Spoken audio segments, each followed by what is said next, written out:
avant de passer à la conclusion de cette déjà très longue vidéo, je voulais vous présenter quelques améliorations à imprimer que j'ai imprimé et mis sur la machine. Alors là, dans un filament aluminium blanc, pour respecter un peu le code couleur de la machine, ici un petit support qui vient se poser simplement au-dessus de la machine et qui est parfaitement adapté à l'AMS. Alors tous les liens seront en description pour retrouver les fichiers STL à imprimer.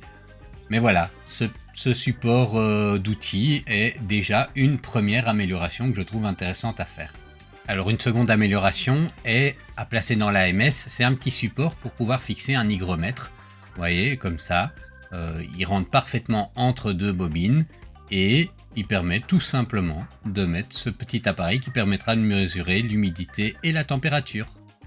Alors une troisième amélioration indispensable est ce petit bac pour récolter les déchets qui sont éjectés par le système d'évacuation des petits filaments qui sont découpés dans la Bambu Lab. Alors vous en aurez beaucoup quand vous ferez du multicouleur.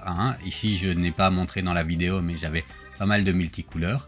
Alors ce fichier là est pratique parce qu'il s'attache comme ça en dessous sans déstabiliser l'imprimante. Il va directement dans des petites rainures sous les pieds de l'imprimante et permet comme ça de tenir facilement la petite cuve et après vous pouvez la vider sans problème.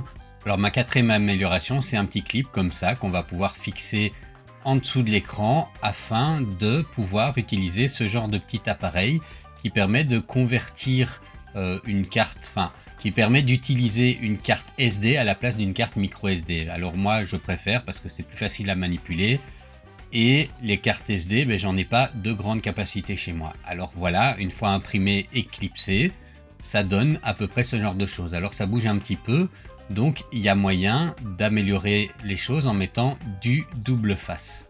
Alors voilà, moi j'en ai mis à 2 points du double face et je vais maintenant pouvoir reclipser. Donc maintenant une fois que c'est clipsé, vous voyez ça tient vraiment sans aucun problème. Alors je remets l'écran et je vais pouvoir mettre ce genre de carte SD maintenant, une 128 Go. Je l'ai mis, je teste, je reformate la carte et voilà maintenant à la place de la carte, donc il fait le formatage. Et voilà, à la place de la carte 32 Go, j'ai maintenant une carte 128 Go. Alors on perd toujours un peu en capacité, donc il affiche 119, mais ça fonctionne.